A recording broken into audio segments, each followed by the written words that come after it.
Sobat, perjalanan akhir kali ini akan dimulai dari salah satu transportasi khas Rusia, kereta sleeper. Perjalanan yang akan ditempuh untuk menuju Saint Petersburg dari Voronezh adalah 17 jam. Gimana? 17 jam? Seperti naik mobil dari Jakarta ke Bali ya sobat. Sungguh luar biasa negara Rusia ini.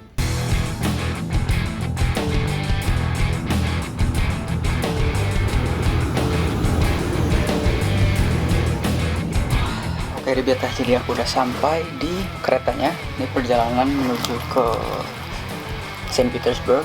Dan fasilitas di kereta aku bayar 2.500 itu atau sekitar 500.000 untuk satu kali jalan. Jadi 2 kali jalan bolak-balik aku bayar 1 juta, berangkat 2.500 dan balik lagi 2.500, jadi 1 juta untuk perjalanan PP pulang pergi dari Voronezh ke Saint Petersburg, Petersburg ke Voronezh. Bagaimana harganya sobat? Cukup murah bukan untuk ukuran negara Eropa? Sobat, kereta yang dinaiki oleh Ahyar ini terbagi dalam 2 sisi. Area kanan yang terdiri dari 4 kursi horizontal yang bisa dijadikan tempat tidur, 2 di atas dan 2 di bawah. Di sisi bagian kiri ada 2 tempat kursi tidur vertikal dan uniknya yang bagian bawah bentuknya portable, bisa dialihfungsikan sebagai 2 kursi dan meja. Bahkan masing-masing tempat memiliki stop kontak listrik. Cocok buat sobat yang gadget mania alias suka posting, update status, dan bermain HP. Nah, supaya tidak bingung, ada tips nih dari Ahyar. Simak yuk. Aku saranin banget buat teman-teman mending ngambil di bagian bawah. Soalnya bawah itu lebih luas dan biasanya lebih mahal dikit sih daripada yang di atas. Ini kalau yang di atas nih atapnya tuh terlalu sempit gitu loh. Jadi pas duduk nggak terlalu enak. Jadi mending yang di bawah aja, di bawah ke sini. Ini lebih oke. Nah, terus bagian yang di sini ini tempat tidur juga. Cuman kalau misal nggak dipakai bisa jadi kayak tempat duduk gitu biasa. Ini juga bagian atas nggak enak. Aku nggak merekomendasikan yang bagian atas. Mending bagian bawah.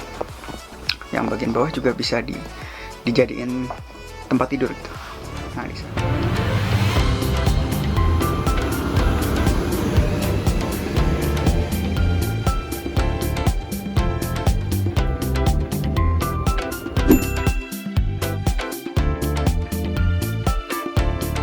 Sobat, transportasi kereta di Rusia merupakan transportasi yang populer.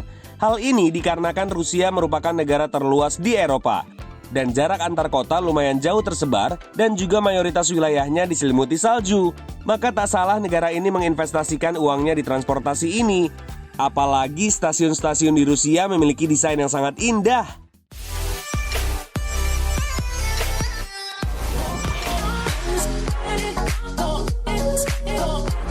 Guys, stasiunnya tuh gede banget. Kita udah sampai, ya di belakang tuh ada tulisannya tuh Bang, Saint Petersburg. Itu artinya ya kita udah sampai di Saint Petersburg.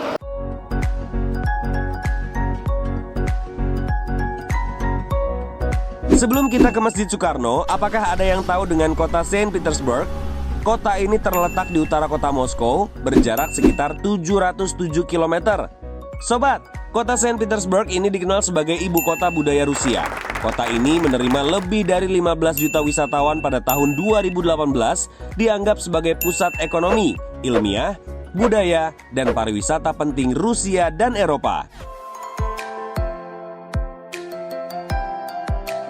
Sebelumnya, kota ini bernama Petrograd pada tahun 1914 sampai 1924 dan Leningrad pada masa Uni Soviet 1924 sampai 1991 untuk mengenang Vladimir Lenin. Guys, sungainya beku guys. Wah, semua serba beku ya sobat, walaupun suhunya 1 derajat Celcius.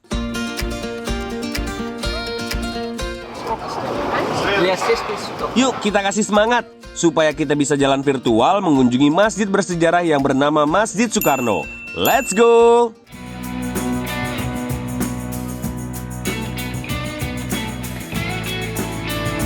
Ya, Biata, kita akhirnya sampai. Jadi di belakang tuh yang warna biru-biru kubahnya itu namanya Masjid Soekarno, atau orang sini biasanya kasih namanya Saint Petersburg Mosque ya, Saint Petersburg Mosque atau Masjid Biru lah sebutannya. Cuman sebelum ke sana aku pengen ngetes sih orang-orang di sini kira-kira familiar nggak sih sama nama Masjid Soekarno itu loh. Ini deket jalan raya jadi ngomongnya agak keras nggak apa ya, biar kedengeran gitu. Siap Mas Ahyar, sepertinya sekarang ada yang mau merambah profesi sebagai reporter nih. Semoga lancar ya. Siapa tahu ketemu Dayana dan menikung Vicky Naki. Окей, ребята, у меня есть вопрос для вас. А если вот это здание, как название? Мечеть. Мечеть Нет, Горбская. просто именно мечеть какой? Мечеть Горбская. Что еще? Метро Горбская. А, Горбская. А если мечеть Сукарно? Слышали, нет? Потому что они назвали это мечеть Сукарно. Сукарно. Я не знаю. Не слышал, да? Тогда только мечеть Горков. Да, Горбская. Горбский. Хорошо. Спасибо. Здесь мечеть Горбская, а здесь еще есть 3 мечети. Три мечети. Wah, ternyata warga lokal tidak ada yang tahu cerita sejarah Masjid Soekarno ini, sobat. Sayang sekali ya, sobat. Sabar ya, Ahyar. Yuk, kita masuk ke dalam saja menikmati keindahan masjid ini.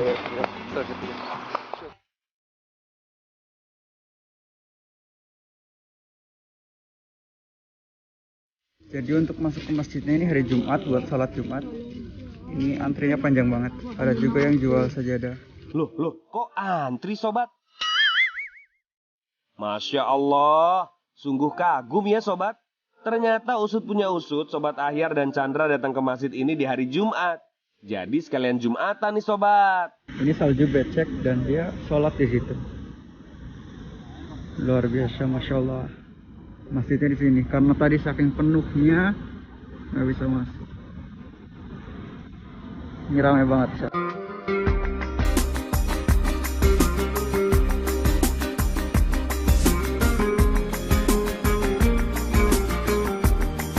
Alhamdulillah ya udah sholat Jumat, dan tadi seperti yang aku udah kasih lihat lah ya, itu di bagian awal itu antrinya wow luar biasa panjangnya, dan alhamdulillah tadi udah masuk, kita nggak telat jadi masuknya dapat yang bagian dalam, soalnya tadi sholat Jumatnya juga sampai di luar ya. Iya, sampai di luar. Iya, penuh di luar. Yang gelar tikar lah gitu, tapi bisa dibayangin lah itu betapa dinginnya lagi di luar. Tadi 1 derajat saya cek tuh pas lagi di awal. Di luar terus pakai tikar, pakai sajadah. Wah, luar biasa. Karena kenapa, guys? Ini di sini tuh satu-satunya tempat ibadah umat muslim ya yang berbentuk masjid gitu. Yang lain ada tempat ibadah buat sholat, tapi ya bukan yang kayak gini lah. Ini kan yang benar-benar masjid gitu loh. Itu cuman satu-satunya di Saint Petersburg.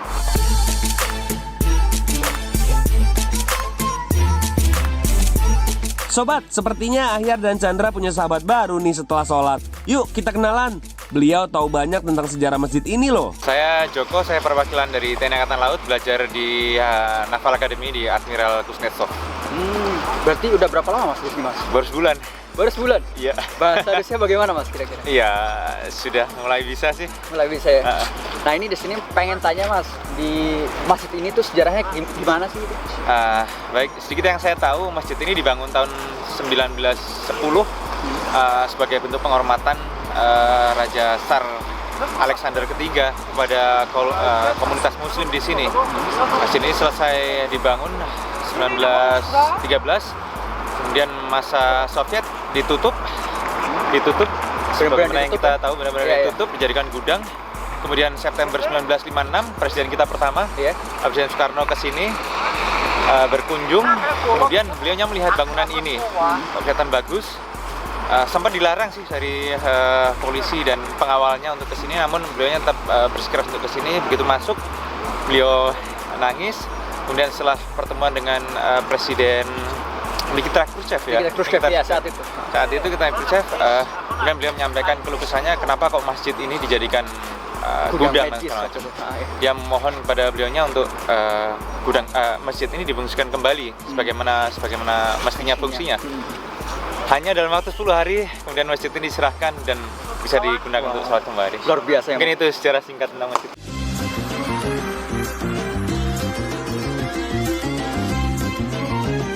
Sungguh luar biasa ya sobat, presiden pertama negara kita sampai punya pengaruh yang begitu besar, bisa memfungsikan kembali masjid di negeri Pak De Putin yang sebelumnya menjadi gudang perang.